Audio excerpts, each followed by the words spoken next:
नमस्कार दोस्तों, welcome back to my YouTube channel. और मैं आपका पहले धन्यवाद देना चाहता हूं कि हमने अभी 50,000 सब्सक्राइबर्स को क्रॉस किया है। बहुत बहुत आभारी हूं आपका, आपके प्यार और स्नेह का। और आज हम चर्चा करने जा रहे हैं कि किस तरह से हम अपने सीमन के वॉल्यूम को बढ़ा सकते हैं। क्या ऐसी दवाइयाँ होती हैं जिसकी वजह से सीमन वॉल्यूम बढ़ सकता है, किन कारणों से सीमन वॉल्यूम कम होता है, और क्या वो तरीके हैं जिनसे कि इसको बढ़ाया जा सकता है। और इसके बारे में आज हम चर्चा करेंगे। बने रहिए हमारे साथ। और अगर आपने इस चैनल को अभी तक सब्सक्राइब नहीं किया है तो ज़रूर करिए। I am doctor Ashish Saini, I am a senior urologist. और हमारा जो सेंटर है एक्सेल एडवांस यूरोलॉजी सेंटर, वो GK1 R ब्लॉक में स्थित है। तो अब हम सबसे पहले हम ये देखेंगे कि सीमन बनता कैसे है, क्योंकि इसके ऊपर भी बहुत सारी क्वेश्चंस आते हैं कि भाई सीमन का कभी कभी ये कहना होता है कि हमारे जो लोग हैं, जैसे कि किसी को अगर इनफर्टिलिटी की प्रॉब्लम है और बच्चा नहीं हो रहा है, तो उसको लगता है कि अगर वॉल्यूम कम है तो इसका मतलब है कि स्पर्म कम बन रहा है। तो इसके ऊपर भी चर्चा करेंगे। तो सबसे पहले हम जानेंगे कि सीमन बनने के क्या क्या उसके क्या कॉन्स्टिट्यूएंट होते हैं, किस वजह से सीमन का प्रोडक्शन होता है और किस कारणों से इसका प्रोडक्शन कम होता है। तो सबसे पहले जो है स्पर्म के बारे में बात करेंगे। तो स्पर्म जो है, हमें जैसे मैंने अभी बताया कि लोगों को लगता है कि अगर उनके सीमन का वॉल्यूम कम हो गया तो स्पर्म भी कम हो जाएंगे। तो एक इम्पॉर्टेंट डेटा ये है कि जो हमारा पूरा सीमन है उसमें जो स्पर्म होते हैं वो मात्र जो है 5% सिर्फ स्पर्म होता है। 95% उसमें फ्लूइड होता है। वो फ्लूइड और कहाँ से आता है? तो वो फ्लूइड जो है, एक तो प्रोस्टेटिक फ्लूइड होता है। प्रोस्टेट जो है एक ग्रंथि है, जैसे कि अब आप देखेंगे ये हमारा जो यूरिथ्रा होता है और ब्लैडर, उसके बीच में एक अखरोट की तरह की ग्रंथि होती है जिसको कि प्रोस्टेट ग्लैंड कहते हैं। और इसका सिक्रीशन होता है कि प्रोस्टेट प्रोस्टेट ग्लैंड जो होता है वो प्रोस्टेटिक सिक्रीशन करता है जिसको प्रोस्टेटिक फ्लूइड कहते हैं। और प्रोस्टेटिक फ्लूइड जो होता है उसके कारण से जो स्पर्म्स होते हैं वो एंटर करते हैं, उसकी जो गति होती है वो एक तरह के एंजाइम बनाता है जिससे कि स्पर्म की को दिशा मिल सके। इसके बाद जो समाइनल वेसिकल्स होते हैं, समाइनल वेसिकल्स जो है हमारे एक तरह से प्रोस्टेट के पीछे रहते हैं और वो ग्रेप की तरह की दो ग्रंथियां होती हैं। और समाइनल वेसिकल्स जो होते हैं वो मैक्सिमम जो पूरा का पूरा जो प्रोस्टेटिक फ्लूइड है उसका 60% जो है वो समाइनल वेसिकल फ्लूइड से आता है। तो ये इंपॉर्टेंट है कि जो हमारा पूरा सीमन वॉल्यूम है वो जो सीमन जो हमारा समाइनल वेसिकल है वहाँ से आ रहा है, ना कि स्पर्म की वजह से आ रहा है। तो ये एक इंपॉर्टेंट जो मिथ है उसको आज हमने हटाया कि पूरे सीमन में सिर्फ 5% आपका स्पर्म है, बाकी जो है वो फ्लूइड है जिसमें प्रोस्टेटिक फ्लूइड होता है और समाइनल वेसिकल फ्लूइड होता है। और फिर जो है 2 से 3% जो होता है बल्बो यूरेथ्रल ग्लैंड्स होते हैं हमारे, जो एकदम यूरेथ्रा के आगे की तरफ होते हैं। तो जैसे कुछ पेशेंट कहते हैं कि अगर हम जैसे किसी से बात करें तो सिक्रीशंस आने लगते हैं, तो वो बल्बो यूरेथ्रल ग्लैंड होते हैं, वो जो कि एक नॉर्मल ग्लैंड है जिसका सिक्रीशन होता है। तो वो भी एक पार्ट होता है हमारे सीमन वॉल्यूम का। तो अभी हमने बात करी कि सीमन बनता कैसे है और स्पर्म का उसमें क्या परसेंटेज है। अब हम बात करेंगे कि भाई किन कारणों से ये कम हो सकता है और किन कारणों से कम होगा और किन कारणों से करने से ये बढ़ सकता है।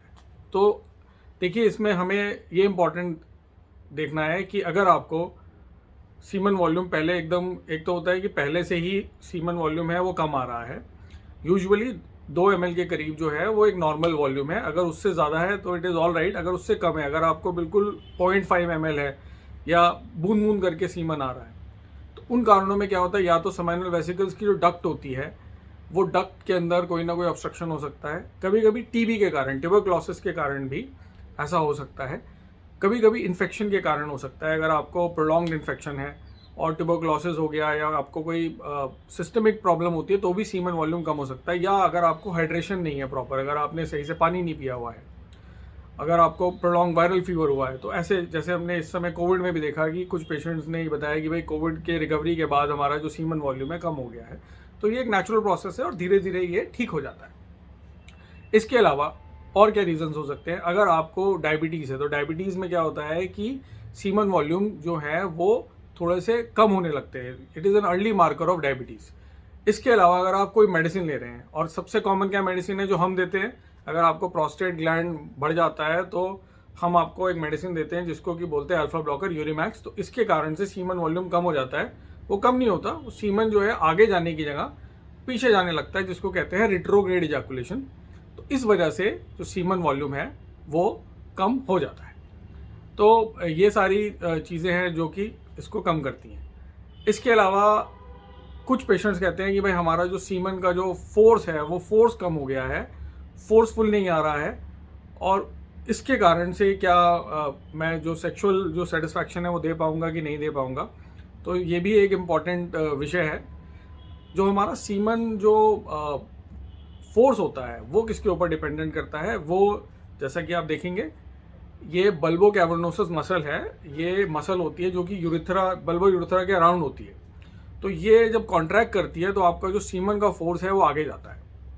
तो किन्हीं कारणों से अगर ये मसल वीक हो जाती है, जैसे कि एजिंग के साथ हो सकती है, जो मैक्सिमम जो फोर्स होता है सीमन का वो 30s में होता है। जैसे जो 30 के दशक में जो जिनकी एज है वहाँ पे जो सीमन वॉल्यूम जो आप जो जिस फोर्स से आप करेंगे वो हो सकता है कि 50 साल की उम्र में ना हो या 60 साल की उम्र में ना हो, तो वो एज के साथ कम होता है।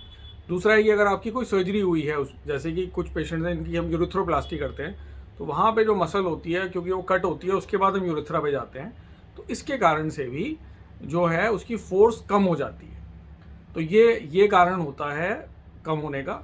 इसकी वजह से क्या आपके पार्टनर सेटिस्फैक्शन में कोई फ़र्क पड़ेगा कि नहीं, तो उसके ऊपर एक स्टडी हुई है जिसमें कि ये देखा गया है कि मात्र 14% फीमेल्स को ऐसा लगता है कि जो सीमन वॉल्यूम है अगर वो उसका फोर्स नहीं है तो उनका ऑर्गेज़म जो है वो प्रॉपर नहीं हुआ या जो क्लाइमैक्स है वो इतना अच्छा नहीं हुआ। लेकिन 80% तक ऐसा नहीं सोचते हैं। रादर 24% लोगों को ये लगता है, फीमेल पार्टनर्स को, कि because they are not attractive, कि उनमें आकर्षण नहीं है, इसके कारण जो उनके पार्टनर्स हैं वो फोर्सफुली इजैकुलेट नहीं कर पा रहे हैं, उनका जो सीमन वॉल्यूम है फोर्सफुली नहीं आ रहा है, और इसकी वजह से उनको rather they feel bad about it. तो इसलिए अगर कोई आप ये सोच रहे हैं कि भाई ऐसा है कि हम नहीं कर पा रहे हैं, तो ऐसा मत सोचिए, उल्टा है, जो आप सोच रहे हैं उससे उल्टा है। इसके अलावा हम अगर आप देखें कि अब हम 4 चीज़ों के ऊपर बात करेंगे किससे कि हम जो सीमन का वॉल्यूम को हम कैसे बढ़ा सकते हैं, और अंत तक बने रहिए, क्योंकि जो सबसे एंड में मैं आपको बताऊंगा कि जो सबसे इंपॉर्टेंट चीज़ है जो कि साइंटिफिकली प्रूवन है। तो सबसे पहले है कि जो आपको, जैसे मैंने बताया, हाइड्रेशन करना है, पानी खूब से पीजिए। अगर आप पानी ठीक से पी रहे हैं तो सीमन वॉल्यूम भी बढ़ता है। अगर आप डिहाइड्रेटेड हैं तो सीमन वॉल्यूम कम हो जाता है। अगर आपने कई दिनों तक आपको जैसे डायरिया हो गया, जैसे मैंने बताया वायरल फीवर हुआ, तो सीमन वॉल्यूम कम हो जाता है, इसलिए क्योंकि शरीर में पानी की कमी हो जाती है। इसके अलावा कैसे पता चलेगा कि आप सही से पानी पी रहे हैं? अगर आपका यूरिन क्लियर आता है या बिल्कुल लाइट आता है, लाइट येलो कलर का, लेमनेड की तरह का, तो वो आप समझ लीजिए कि आप पानी ठीक से पी रहे हैं। अगर आपको गाढ़ा यूरिन आ रहा है, इसका मतलब है कि आप पानी ठीक से नहीं पी रहे हैं, आप डिहाइड्रेटेड हैं। दूसरा, आपको स्मोकिंग बंद करना पड़ेगा। स्मोकिंग का बड़ा वो एक एडवर्टीजमेंट था, cigarette in my hand I felt like a man, but problem क्या है, alas you may not remain a man. तो ये एक प्रॉब्लम है स्मोकिंग की, कि स्मोकिंग से एक तो सारे तरह के कैंसर होते हैं, यूरिन के रास्ते के, किडनी के कैंसर, पेशाब की थैली के कैंसर भी होते हैं। इसके कारण आपका जो है वो इजैकुलेशन भी कम हो जाता है और आपका इरेक्शन भी चला जाता है, क्योंकि कुछ न्यूरल फैक्टर्स होते हैं जिनकी वजह से सिक्रीशंस जो होते हैं वो कम हो जाते हैं, और ये पाया गया कि स्मोकर्स के अंदर सीमन वॉल्यूम कम हो जाता है। तो भैया अगर आपका कम हो रहा है सीमन वॉल्यूम, इरेक्शन भी कम हो रहे हैं, तो कृपा करके स्मोकिंग बंद कर दीजिए। इसके अलावा क्या है, आपको कुछ एक्सरसाइजेस है जो करनी चाहिए, जिसके कि पेल्विक फ्लोर मसल है, जैसे आपका कैट पोज है, आपका ब्रिज है, कीगल एक्सरसाइजेस है, जिससे कि पेल्विक फ्लोर जो है या बल्बो कैवर्नोसस मसल्स स्ट्रांग बनेंगी, और स्ट्रांग बन के उसमें जो है उसका इजैकुलेशन, जो इजैकुलेट है वो बेटर जाएगा आगे, तो उसकी फोर्स बढ़ जाएगी। तो जिन पेशेंट्स के अंदर आपको लग रहा है कि आपको कोई प्रॉब्लम नहीं है, स्पेशली कि अगर आपको कोई यूटीआई नहीं है और आपको कोई क्रॉनिक प्रोस्टेटाइटिस नहीं है या आपको कोई क्रॉनिक पेल्विक पेन नहीं है, तो ऐसे पेशेंट्स के अंदर अगर हम ये कीगल एक्सरसाइज करते हैं या फिर पेल्विक फ्लोर मसल की स्ट्रेंथनिंग करते हैं, तो उससे भी सीमन वॉल्यूम बढ़ जाता है। और लास्ट जो हम बात करने जा रहे थे वो ये है कि अगर आपको जो कि प्रूवन भी है, इसमें एक स्टडी भी हुई है और इसमें पाया गया कि अगर आप इजैकुलेशन की फ्रीक्वेंसी कम कर देते हैं तो आपका जो सीमन वॉल्यूम है वो ऑटोमेटिकली बढ़ जाता है। तो अगर आप रोज़ इजैकुलेट करेंगे, रोज़ाना आप अगर मैस्टरबेशन करेंगे, तो सीमन वॉल्यूम आपका कम होगा। तो what we recommend is twice in a week. There is nothing like कि ये इतना होना चाहिए, ये ज़्यादा है, ये कम है, लेकिन ये देखा गया है कि अगर आपका सीमन वॉल्यूम, क्योंकि वो रिप्लेनिश होता है, तो आपका अगर वही टैंक खाली नहीं होगा तो वो भरा रहेगा, और अगर आप 3 से 4 दिन का अगर गैप देते हैं तो उसके बाद जो सीमन का जो वॉल्यूम है वो डेफिनेटली बढ़ता है। तो ये सारी चीज़ें आज हमने चर्चा करी, एंड आई होप कि काफ़ी सारे मिथ्स जो हैं आपके क्लियर हुए होंगे। धन्यवाद, नमस्कार, आपका दिन शुभ।